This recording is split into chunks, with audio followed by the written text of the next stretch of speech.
Halo warga seluruh Banten, senang sekali kami kembali hadir menyajikan informasi seputar kegiatan pemerintah Provinsi Banten selama sepekan dalam Banten Sepekan.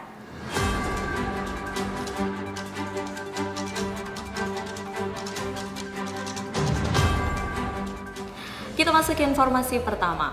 Industri halal di Provinsi Banten kian meningkat. Pemerintah Provinsi Banten luncurkan kawasan industri halal modern di Cikande. Penjabat Gubernur Banten Al-Mukhtabar optimis industri halal mampu menjadi pusat pertumbuhan ekonomi baru bagi Provinsi Banten. Berbagai dukungan kebijakan digiatkan untuk menarik investasi pelaku industri halal dalam mendukung ekosistem produk halal.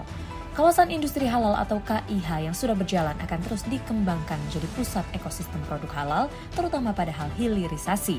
Dan 1.000 usaha mikro yang baru saja didaftarkan sertifikasi halalnya merupakan hulunya. Wakil Presiden Republik Indonesia Ma'ruf Amin mengatakan, Provinsi Banten memiliki potensi besar untuk menjadi pusat industri produk halal.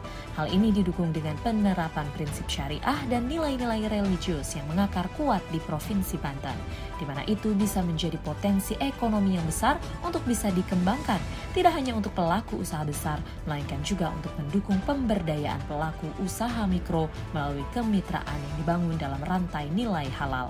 Kami berhasil mewawancarai penjabat Gubernur Banten Al-Mukhtabar. Tata kelola produk halal itu sebegitu sedang tumbuhnya, dan beberapa negara yang justru bukan mayoritas Muslim itu mendorong dan menggiatkan tata kerja halal, karena itu baik sekali buat kesehatan dan berbagai hal, sehingga dipandang memiliki nilai tambah ekonomi yang luas, dan kita ingin memetik momen itu untuk kita kembangkan di Banten, dan pada dasarnya sudah berjalan karena kita ada kawasan yang berbasis halal, kemudian juga produk-produk yang tadi dicontohkan begitu banyak yang produk-produk halal ya. Dan mudah-mudahan ini merupakan bagian dari tata ekonomi kita.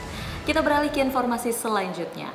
Pelaksana Harian Sekretaris Daerah Provinsi Banten Virgoyanti mengikuti Rakor Pusda Pengendalian Inflasi tahun 2024 yang diselenggarakan oleh Dirjen Bina Pembangunan Daerah Kemendagri. Rapat Koordinasi Pusat dan Daerah atau Rakor Pusda yang mengusung tema penguatan infrastruktur dan teknologi untuk pengamanan produksi dan efisiensi rantai pasok menuju ketahanan pangan nasional merupakan tindak lanjut dari hasil Rakornas Pengendalian Inflasi tahun 2024 beberapa waktu yang lalu.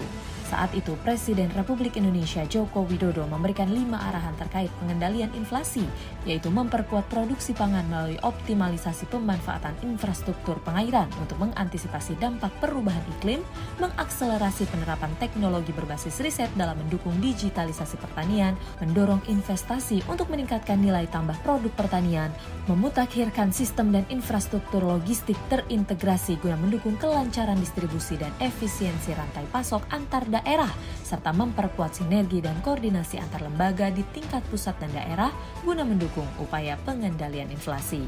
Rakor Pusda tersebut menjadi sebuah komitmen bersama dalam rangka pengendalian inflasi, serta menjamin ketersediaan bahan pangan dengan melakukan langkah sinergitas antar instansi dalam menjaga kesinambungan pangan.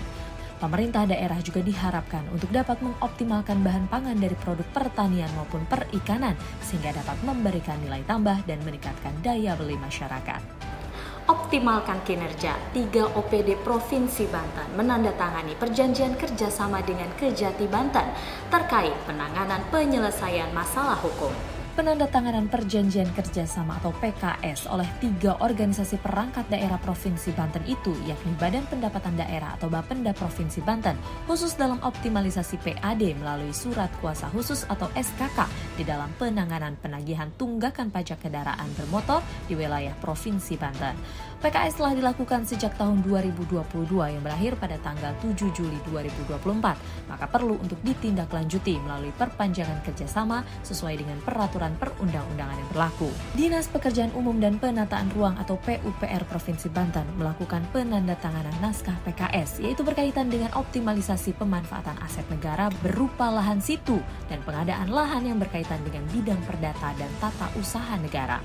sedangkan Badan Pengelolaan Keuangan dan Aset Daerah atau BPKAD Provinsi Banten bersama Kejati Banten melakukan pendampingan terhadap permasalahan aset sebagai upaya menjamin aset yang dimiliki pemerintah Provinsi Banten terhindar dari masalah hukum serta menghindari sengketa dengan pihak ketiga dengan melakukan upaya-upaya preventif guna meminimalisir permasalahan hukum terkait aset.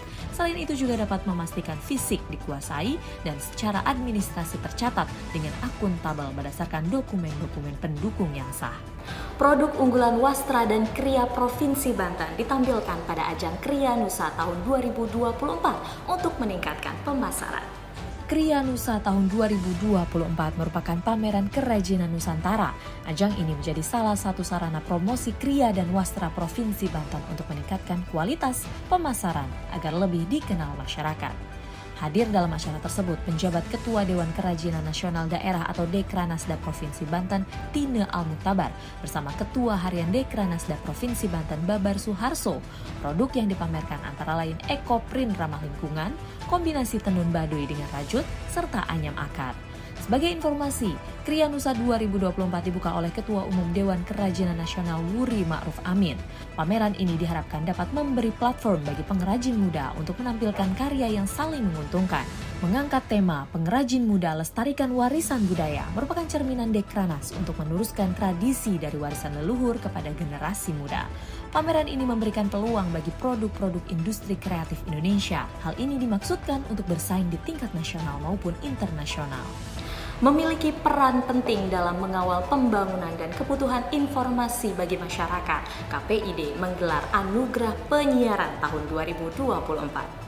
Penjabat Gubernur Banten Al-Muktabar mengatakan informasi pembangunan perlu sampai kepada masyarakat dengan segala segmentasinya karena sangat penting bagi kebutuhan informasi masyarakat. Tentu saja Al-Muktabar mengapresiasi KPID Provinsi Banten atas pagelaran tersebut karena diharapkan dapat memicu semangat lembaga-lembaga penyiaran di Provinsi Banten. Pada kesempatan itu, Al-Muktabar juga meraih penghargaan sebagai tokoh peduli penyiaran yang diberikan oleh KPID Provinsi Banten. Penghargaan tersebut juga diberikan kepada Ketua DPRD Provinsi Banten, Andra Soni. Ketua KPID Banten, Haris Hewitarja mengatakan dengan mengusung tema sinergi dan kolaborasi, kegiatan Anugerah Penyiaran tersebut bertujuan untuk menunjukkan eksistensi lembaga penyiaran di Provinsi Banten. Sebanyak 100 anggota DPRD Provinsi Banten masa bakti 2024 hingga 2029 mengucapkan sumpah janji jabatan. Al-Muktabar mengatakan dibutuhkan sinergitas dan kolaborasi kerja kolektif antara DPRD dan kepala daerah untuk menyukseskan agenda prioritas pembangunan di daerah maupun nasional. Menteri Dalam Negeri dalam sambutannya yang dibacakan oleh Al-Muktabar memberikan pesan kepada anggota DPRD yang baru saja mengucap sumpah janji jabatan terkait fungsi dan tugasnya, utamanya dalam tugas legislasi, pengawasan, dan penyusunan anggaran. Diharapkan fungsi dan tugas tersebut dapat berjalan dengan baik, terutama dalam fungsi pengawasan untuk menciptakan checks and balances pada penyelenggaraan pemerintahan daerah, sehingga terjamin kesinambungan.